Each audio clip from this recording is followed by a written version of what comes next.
Alors, il y a en France, encore une fois, une grande ethnologue, elle aussi disparue, qui nous a donné un livre merveilleux sur la Bourgogne, qui s'appelle « Façon de dire, façon de faire », où elle montre très précisément que le discours n'est pas tout,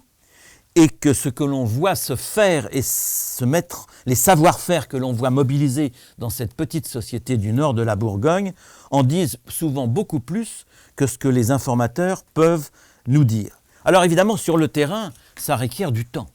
Vous ne pouvez pas obtenir des informateurs des informations sans les croiser avec d'autres informations et avoir croisé ces différentes informations avec des observations qui viennent les corriger, les modifier et qui, en retour, provoquent de nouvelles questions chez vos informateurs. Ça implique que vous ayez gagné la confiance des personnages avec qui vous travaillez, et c'est pour ça que je n'aime pas beaucoup la formule informateur, comme le disent toutes les ethnologues, mais que je préfère celui d'interlocuteur. Ce sont des gens avec qui on échange, et avec qui on échange des choses fondamentales. C'est au bout d'1 an et demi travaillant sur un ancien royaume de l'Himalaya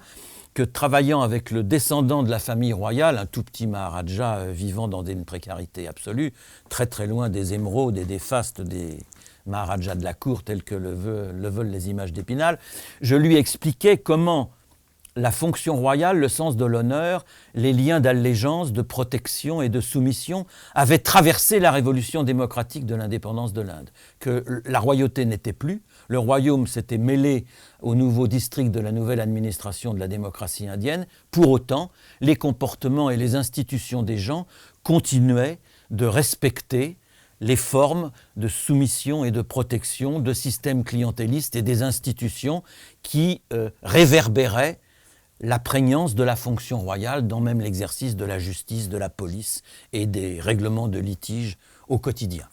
Donc voilà des choses qui sont très intéressantes. C'est exactement ce que nous plaide à sa manière Yvonne Verdier pour la Bourgogne. Donc vous voyez, il n'y a pas non plus sur le plan des résultats de la méthode que j'essaye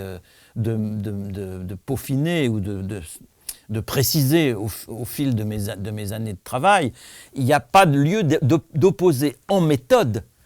pour désigner et analyser cette orthopraxie, d'opposer la Bourgogne profonde d'une société paysanne française avec un monde rural ou un monde hindou, même aujourd'hui dans les classes moyennes des villes. Les choses se conservent malgré les interactions, malgré les transformations, elles persévèrent dans un être que les pratiques et l'orthopraxie, beaucoup plus que les discours, sont à même de nous apprendre. Si vous écoutez des hindous d'aujourd'hui en ville, très occidentalisés, vous les voyez continuer d'opérer des relations d'intermariage, des stratégies matrimoniales, des choix d'épouses et des cérémonies qui sont bien celles de l'Inde, mais ils ne savent plus véritablement pourquoi ils le font, et en même temps, ils continuent de le faire. Et l'hindouisme dont ils se parent et dont ils vous font des sermons est un hindouisme complètement dénaturé par rapport